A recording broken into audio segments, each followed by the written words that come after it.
The auditorium was filled with snickers and whispers as Malik Dawson walked toward the grand piano, his thrifted shoes tapping against the polished stage floor. They thought he was a joke, a poor kid thrown into the spotlight for everyone's entertainment.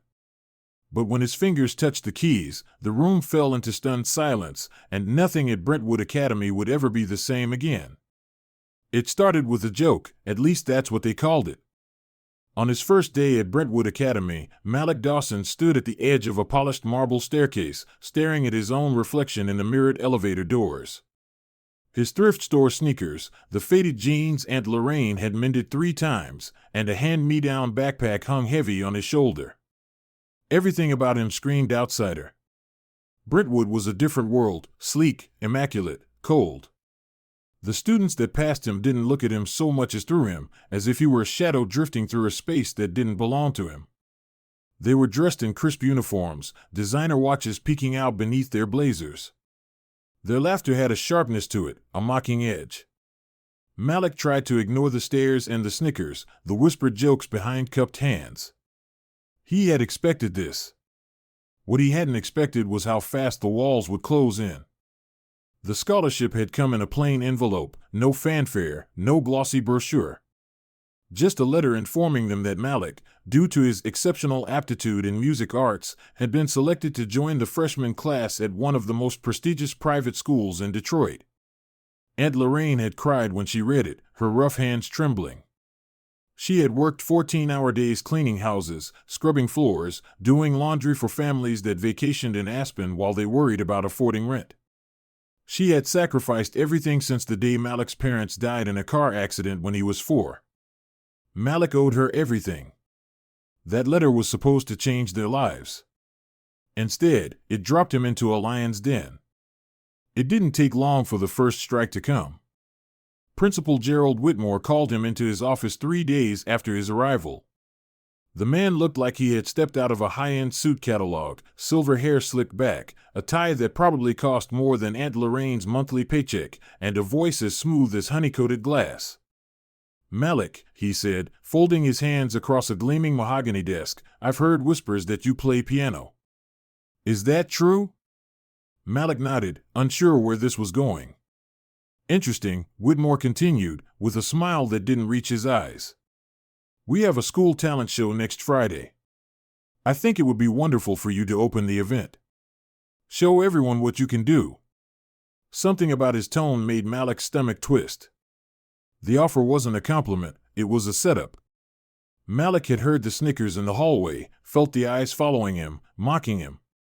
And now the principal himself was placing him center stage, like bait.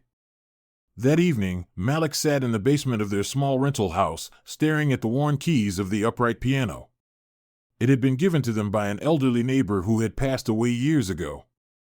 Half the keys were chipped, a few out of tune, but to Malik it was sacred. It was here he had found peace in the chaos of his life.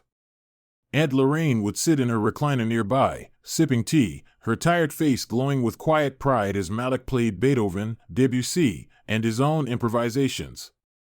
He told her about the talent show, carefully omitting the humiliation wrapped inside the invitation. She smiled and said, "Baby, you let them hear your soul. Don't play for their approval.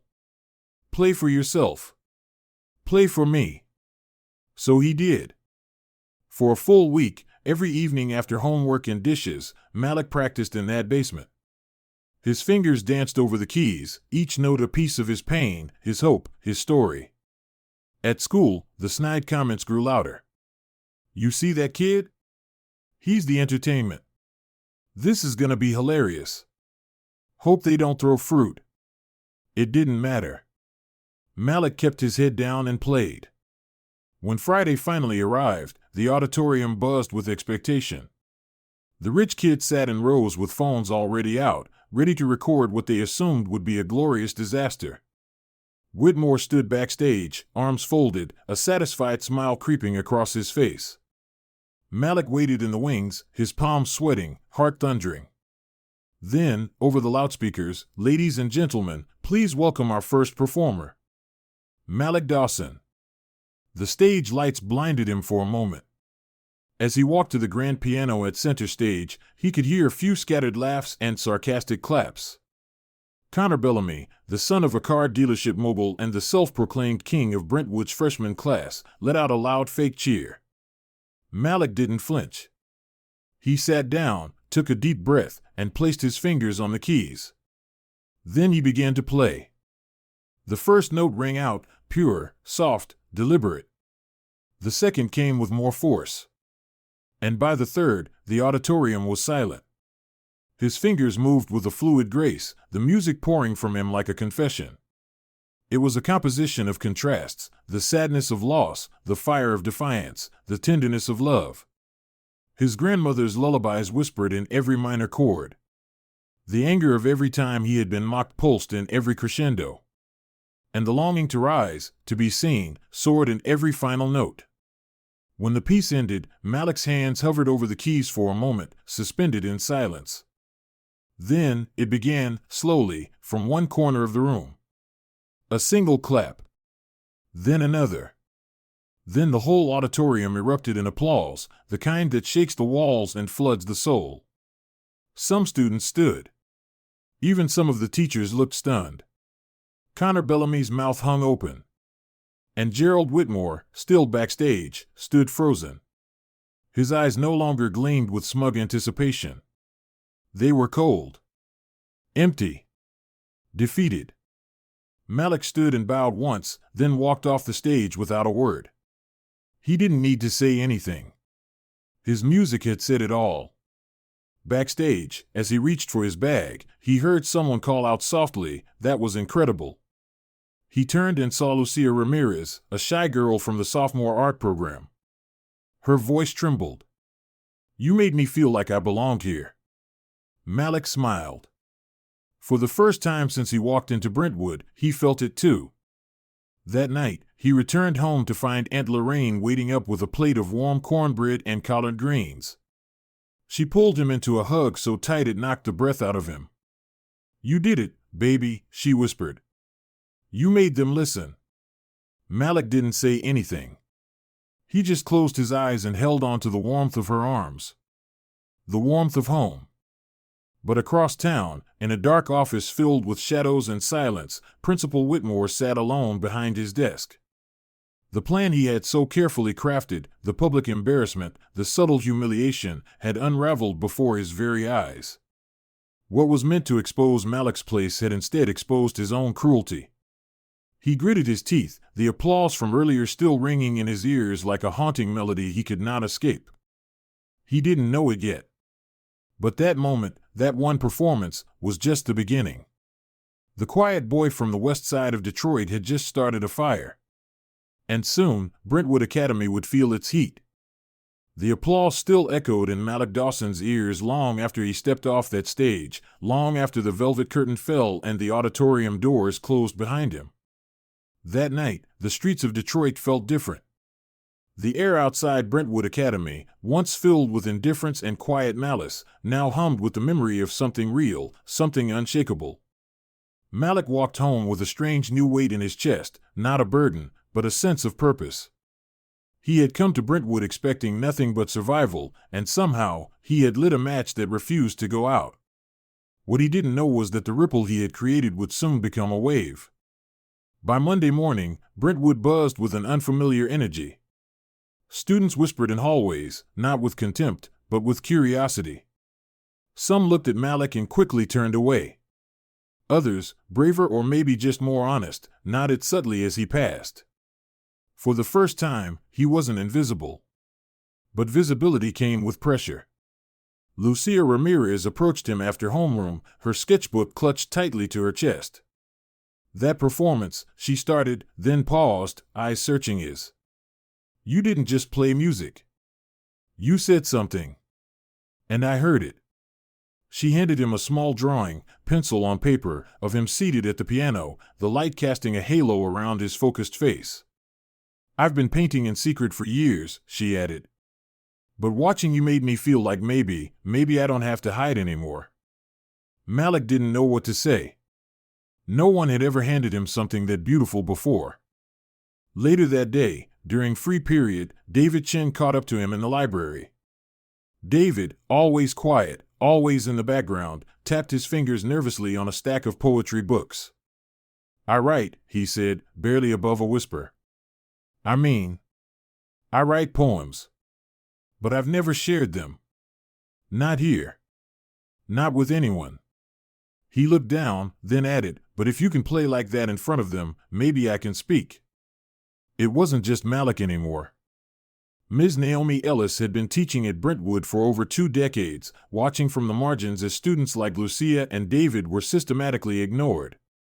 She had seen the patterns, how scholarships quietly disappeared, how creative voices from underrepresented backgrounds were routinely dismissed or buried. But after Malik's performance, something inside her shifted. She stood in the back of the auditorium that night, tears stinging her eyes, knowing she had just witnessed more than music. She had seen truth in its rawest form. She knew it was time. The very next day, she pinned a sign to the bulletin board outside the arts wing. It read, "Voices Unbound, a celebration of student expression, all are welcome." The idea was simple: an open-air, student-led showcase of music, poetry, dance, and visual art. No auditions. No dress codes. No gatekeeping. Just truth. Within hours, buzz rippled across campus. Some students were skeptical. Others hopeful. But Principal Whitmore? He was livid. During a closed-door meeting with Ms. Ellis, his polished smile cracked for the first time. "This kind of event," he said slowly, "isn't aligned with Brentwood's traditions." His tone was coated in civility but sharpened with threat. "We can't afford to alienate our core families with social experiments." Ms. Ellis met his gaze with steel. "What we can't afford is silence." Whitmore moved quickly. He denied funding. The auditorium was suddenly under renovation. He whispered warnings to department heads. Teachers were discouraged from promoting the event. Student council meetings discussing logistics were canceled without explanation. It was sabotage cloaked in policy. But the fire had already caught. Malik, initially hesitant to be more than a one-time symbol, realized this wasn't just about him anymore. Lucia needed that platform. David needed it. The countless students who had been invisible for too long needed to know that their stories mattered. He met with Ms. Ellis after class. "If they won't let us have a stage," he said, "we'll make one." Within days, plans shifted. The event moved outdoors, to the center courtyard, under the wide oak tree students called the Sentinel. Parents got involved. Alumni who had faced similar struggles in years past sent in donations and encouragement. A local sound engineer, an old friend of Lorraine's, offered to set up a professional-grade speaker system for free. Students painted banners. Lucia created a mural that stretched 20 feet wide, featuring the faces of overlooked students, eyes open, mouths wide, colors vibrant. David wrote a spoken-word piece that made Ms. Ellis cry during rehearsal. Malik began composing a new piece, something unlike anything he had ever played before. It would be his answer to Whitmore's silence. Word spread. Students from other schools. Local media. Community leaders. What started as a school event began to look more like a movement. Whitmore panicked. He summoned Ms. Ellis once more. This time, his composure cracked. "You're trying to turn this place into a circus," he snapped. "You're undermining the very foundation we were built on." Ms. Ellis didn't flinch. "Then maybe the foundation needs to change." The day of Voices Unbound arrived beneath a cloudless sky. The courtyard was transformed. Chairs filled quickly. Parents and siblings stood shoulder to shoulder with students, teachers, and neighbors. There was no stage, just a raised wooden platform built by students and volunteers, a microphone, and an open invitation to speak, sing, perform, or simply be seen. Lucia's mural loomed behind it like a silent guardian. David was first. His poem spoke of longing and loneliness, of watching doors close and lights dim, and of the quiet power of finding your voice. When he finished, the crowd didn't just clap, they roared. Lucia presented her mural, explaining the story behind each face. A trio of junior girls sang a song they had written about courage. Even some faculty came forward to share stories they had once kept locked away. Then, Malik stepped up.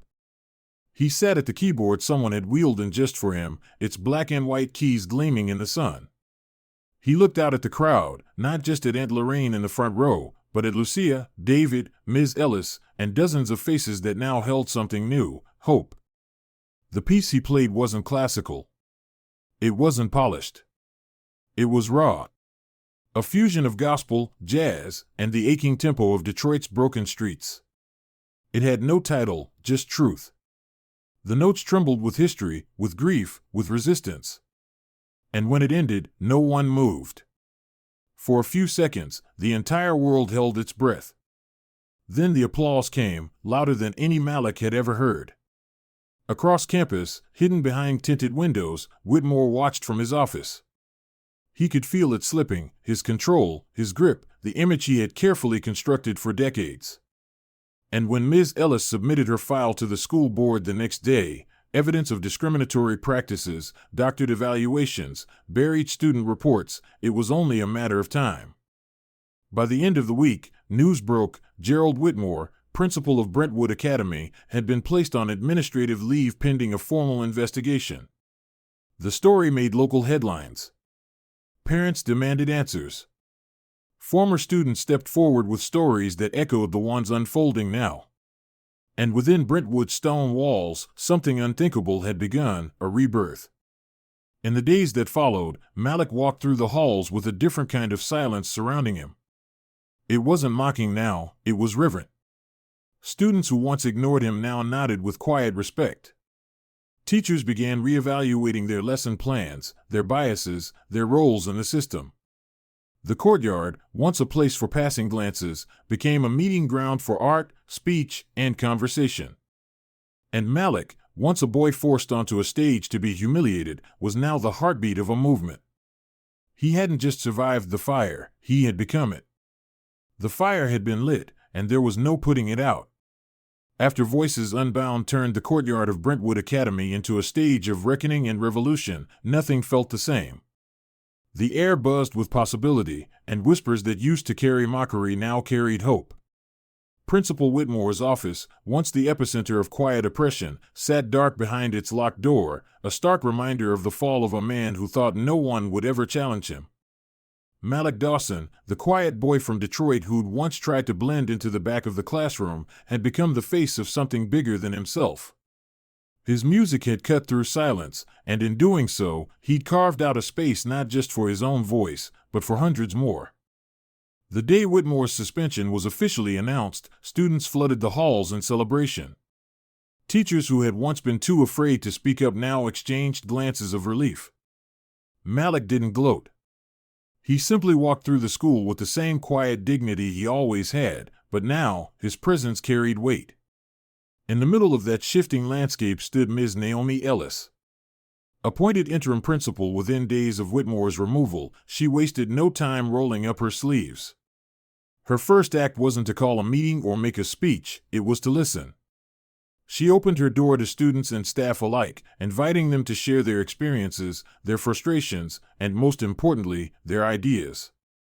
Change wasn't going to come from policies alone, it had to come from within. Ms. Ellis launched a full equity audit of Brentwood's academic programs. The results confirmed what many already knew: students from marginalized backgrounds were consistently underrepresented in honors classes, advanced arts, and extracurricular leadership roles. Within weeks, Ellis restructured the scholarship system, expanded funding for arts programs, and announced a permanent cultural committee composed of both staff and students. Malik was the first person she invited to join. At first, he hesitated. He wasn't a speaker. He wasn't a politician. But Ms. Ellis looked him in the eye and said, "You don't have to be any of those things, Malik. You just have to keep being yourself." So he joined. And through his presence, thoughtful, patient, unwavering, he began shaping a new Brentwood. Lucia Ramirez painted a mural in the school's entrance lobby titled The Awakening, a vivid tribute to the Voices Unbound movement. David Chen started a monthly poetry circle, open to all grades. For the first time, Brentwood Academy felt like it belonged to everyone, not just the elite. Still, Malik never lost focus on his music. He continued to practice each evening in the small corner of their house where the old upright piano sat, its chipped keys worn smooth by years of struggle and joy. Aunt Lorraine always sat nearby with her tea, sometimes humming along, always smiling. One afternoon, as Malik wrapped up practice, a thick envelope slid through the mail slot and landed on the faded welcome mat. He picked it up, instantly recognizing the embossed seal of the American Conservatory of Music. Hands trembling, he opened it. Inside was an invitation to audition for a full tuition scholarship at one of the most prestigious music schools in the country. Malik stood frozen, the paper shaking in his hands. He didn't even realize Aunt Lorraine had stepped beside him until her arms wrapped around his shoulders. "You did it, baby," she whispered, her voice thick with tears. "You really did it." As news of Malik's audition spread through Brentwood, support poured in. Ms. Ellis arranged for private coaching with a local pianist. Students organized a fundraiser to help cover travel and lodging expenses. Even those who had once doubted him now wanted to see him shine. The energy was electric. But before heading to the conservatory, there was one final performance that awaited him, Brentwood's year-end celebration. This time, Malik wasn't asked to perform out of mockery or malice. He was the headliner. The celebration was reimagined under Ms. Ellis's leadership, not a formal affair for donors and board members, but a student-driven showcase of the year's transformation. The auditorium, once a stage for exclusion, now welcomed every voice. On the night of the performance, the space filled to capacity. Parents, students, alumni, even members of the local press took their seats. At center stage stood a grand piano, gleaming under soft lights. Malik waited in the wings, nerves swirling in his chest. He wore a new suit, tailored just for him, courtesy of a community sponsorship program Ms. Ellis had launched. His hands were steady, but his heart raced, not with fear, but with overwhelming gratitude. He stepped onto the stage to thunderous applause. In the front row, Aunt Lorraine beamed through proud, glistening eyes. Ms. Ellis nodded from the side. Malik took a seat, closed his eyes, and let his fingers fall onto the keys. The piece he played that night had no name. It was built from memories, the sound of his aunt scrubbing laundry at dawn, the sting of cruel laughter on his first day, the warmth of Lucia's painting, the rhythm of David's poetry, the weight of silence, and the joy of breaking through it. His music wasn't just a performance, it was testimony. It was revolution. As the final note hung in the air, the room went still. Then it erupted. Not just in clapping, but in cheers, shouts, sobs. The ovation rolled like thunder, and Malik stood, blinking back tears. He bowed once, deep, humble, full of purpose. Then he looked out at the sea of faces and smiled. He had come full circle. After the performance, dozens of students and parents lined up to shake his hand, hug him, thank him. Many of them weren't there just for the music. They were there because Malik had helped them believe that change was possible. The boy who had once been invited on stage as a punchline now walked off as a legend. Weeks later, the investigation into Whitmore's conduct concluded with a decisive outcome, permanent dismissal and a formal public statement issued by the school board condemning his discriminatory practices. Brentwood Academy, once cloaked in silence and status, had been exposed and remade. Under Ms. Ellis's continued leadership, the school implemented transparency protocols for grading and disciplinary action, ensured equal representation in advanced programs, and created a permanent Voices Unbound foundation to fund scholarships and creative initiatives for underserved students. But Malik wasn't around to witness all of that unfold. He had already stepped into the next chapter. The day he left for the American Conservatory of Music, the entire school gathered outside to send him off. Lucia presented him with a new sketchbook, each page featuring art inspired by his music. David slipped a folded poem into his pocket, handwritten and heartfelt. Ms. Ellis hugged him like a son. Aunt Lorraine, holding back tears, said only 5 words, "Go play your heart out." And he did. In the months that followed, Malik's name appeared in music programs across the country. His performances were praised for their depth, soul, and raw emotional power. But no matter how far he traveled, he always carried Detroit with him. He always carried Brentwood. And he always carried the image of Aunt Lorraine, sitting by that old piano, smiling through everything. Back at Brentwood, students continued to walk the halls with pride, their voices no longer silenced but celebrated. Lucia and David led the cultural committee alongside Ms. Ellis. The courtyard remained the heart of the campus, painted, sung in, spoken over, danced through. And every year, when the Voices Unbound event took place, there was a special seat left open in the front row, marked with a name that needed no introduction. Because Malik Dawson wasn't just a student anymore. He was a symbol of courage, of change, of the unstoppable power of belief.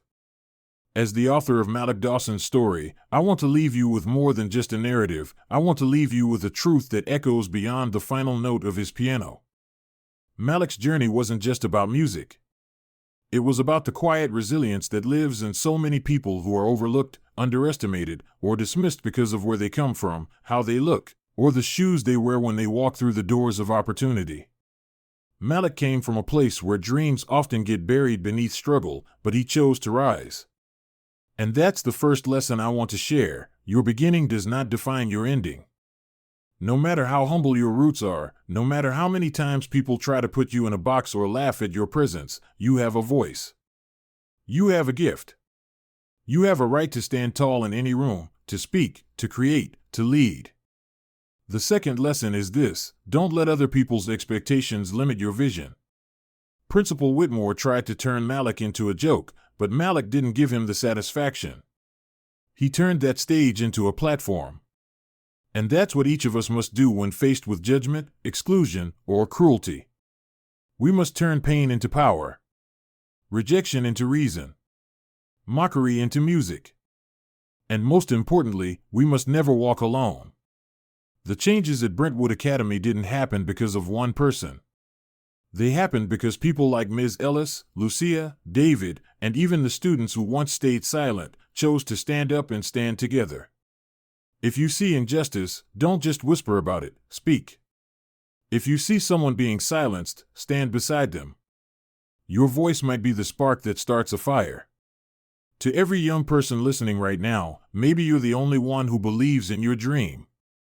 Maybe you've been made to feel like you don't belong. Let me tell you, you do. Keep going. Keep practicing. Keep building. And when the day comes that the world finally hears your voice, don't be surprised, be ready. From all of us here at US Daily Story, thank you for taking this journey with us. Thank you for opening your hearts to Malik's story, for letting it remind you of the value in every person's path, especially the ones who've had to fight to be heard.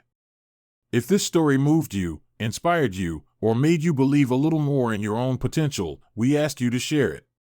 Let Malik's music echo beyond this video. And never forget, in a world that often tries to silence the unheard, your courage to speak and to believe is revolutionary. We'll see you in the next story. Until then, keep standing, keep creating, and keep believing.